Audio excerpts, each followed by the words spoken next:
Dans cette vidéo, nous allons passer à l'étude de l'électrocinétique, c'est-à-dire à l'ensemble des phénomènes où les charges électriques vont être en mouvement sous l'action d'un champ électrique. Alors les porteurs de charge que l'on va considérer vont être des électrons dans un solide.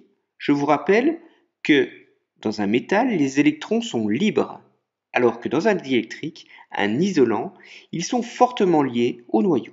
On considérera aussi les ions, les molécules ionisées lorsqu'on se placera en solution aqueuse. On parlera de cations pour les particules chargées positivement ou alors les anions pour les particules chargées négativement. Les ions en solution sont comme les électrons du métal, ils sont libres et mobiles. Alors les porteurs de charge vont se déplacer sous l'action de la force électrique, F égale QE, où grand E est le champ électrique. Le déplacement des charges va alors créer un courant que l'on nomme grand I. L'intensité de ce courant correspond au débit de charge, c'est-à-dire le nombre de charges que l'on peut compter en un endroit en une seconde. Ce sont des coulombs par seconde, que l'on a nommés ampères, en référence au physicien qui a découvert ce mouvement. Le courant se mesure à l'aide d'un multimètre sur sa fonction ampère-mètre. Un ampère-mètre doit toujours se placer en série dans un circuit et pas en dérivation. Alors je vous donne quelques ordres de grandeur pour le courant électrique. 10 mA, c'est ce qu'il faut pour faire fonctionner une ampoule LED électroluminescente. 1 ampère, c'est le courant dans une ampoule à incandescence. 100 fois plus qu'une LED. Vous pouvez apprécier le bénéfice écologique à ce niveau. Alors combien d'ampères a besoin un radiateur qui consomme une puissance électrique de 2000 watts? Vous vous rappelez du lycée? La puissance électrique, c'est le produit de la tension par le courant. P égale U fois I. Donc I est égal à P sur U. Pour une puissance de 2000 watts avec une tension de 220 volts, le radiateur électrique va consommer 10 ampères. Un autre exemple, on parle beaucoup de voitures électriques en ce moment.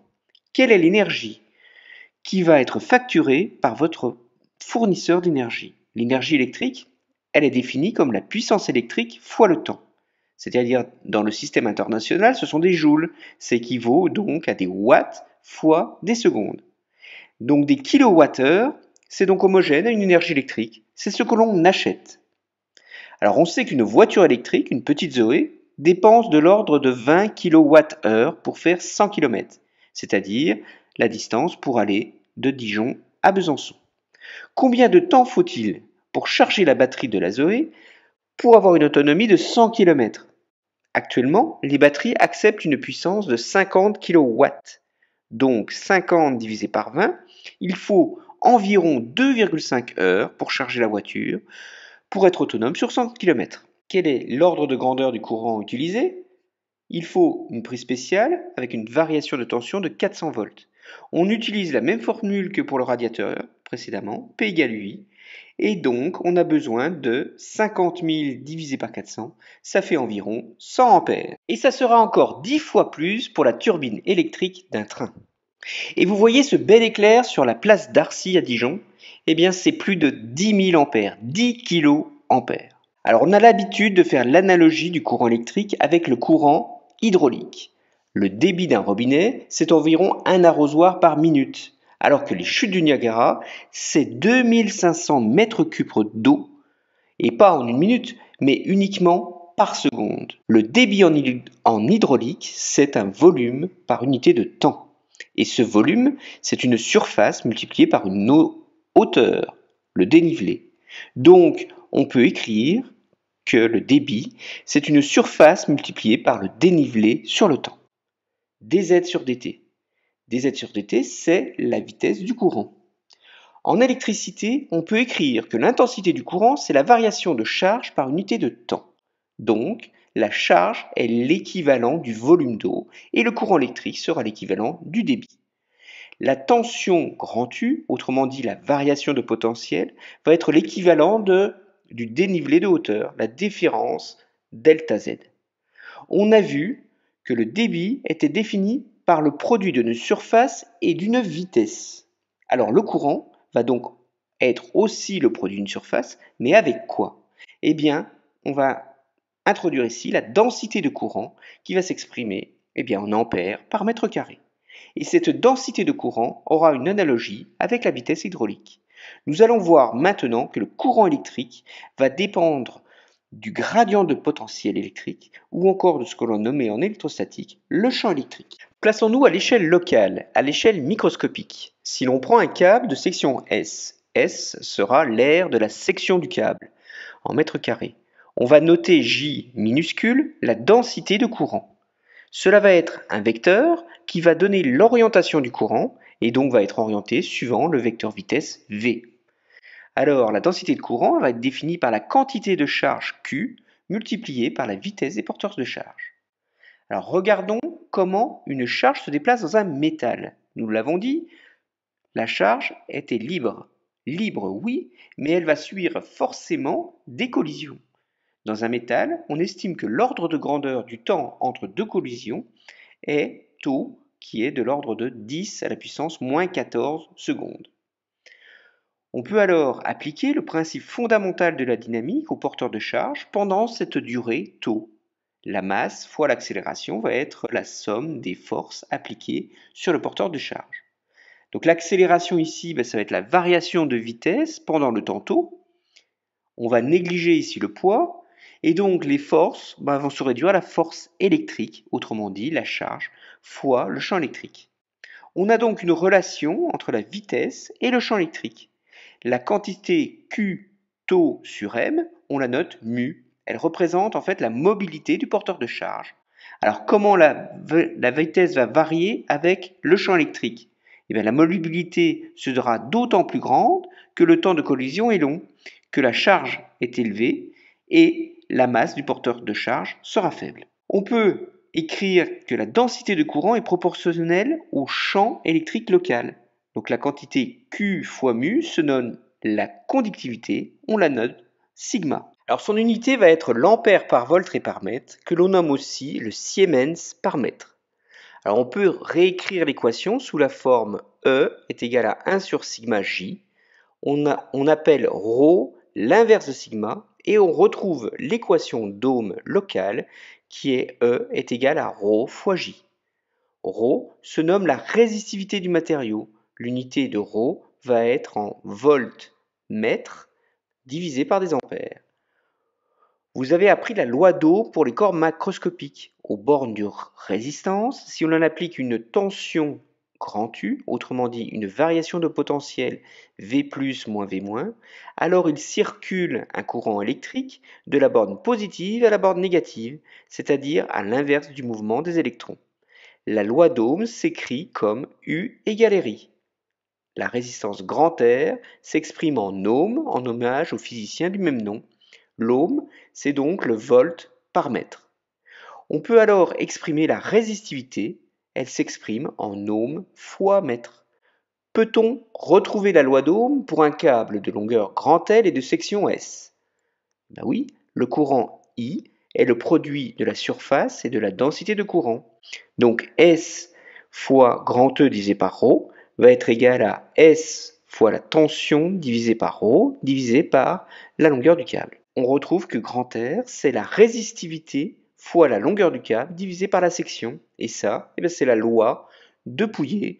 Pouillet était un physicien de notre région, à Besançon. Alors ne pas confondre résistance et résistivité. La résistivité ρ est la seule valeur caractéristique de la nature électrique du matériau. C'est une valeur intrinsèque que vous allez retrouver dans les livres ou sur Internet. La résistance grand R, elle dépend de l'expérience. C'est une valeur extrinsèque, elle dépend de la géométrie du matériau. C'est une donnée macroscopique. Alors je vous donne quelques ordres de grandeur de résistivité. La résistivité la plus grande que l'on puisse trouver, c'est le vide, elle est quasi infinie. Les polymères, les polystyrènes, ce sont de très mauvais conducteurs, 10 puissance 20 ohms fois mètre. Une des plus basses résistivités, donc un des matériaux les plus conducteurs, ce sont les nanotubes de carbone, 7 10 puissance moins 8 au mètre. Ils conduisent 2 fois plus vite les électrons que le cuivre, que l'on utilise classiquement dans les câbles électriques. L'eau pure, c'est-à-dire distillée, sans ion, doit avoir une résistivité de 1,8 10 puissance 5 ohms fois mètre. Alors les mesures de résistivité ont trouvé leur application aussi en géologie. C'est un bon moyen pour distinguer les sols. Les tourbes humides, du fait de la présence d'eau, vont être plus conductrices que les roches compactes. Si l'on prend les roches calcaires, elles vont bien propager le courant électrique. Le sable est lui aussi un bon conducteur, alors que le grès, ou encore un peu plus les argiles, sont plus isolants. Une des explications en géologie vient de la granulométrie. Alors plus les éléments de la roche sont gros, et plus la structure sera conductrice, moins il y aura de joints de grains. Et qu'en est-il de la résistance électrique du corps humain? Toutes les parties de notre corps ont des compositions différentes. On peut uniquement mesurer la résistance par partie. Typiquement, la résistance d'un bras est de l'ordre de 250 ohms.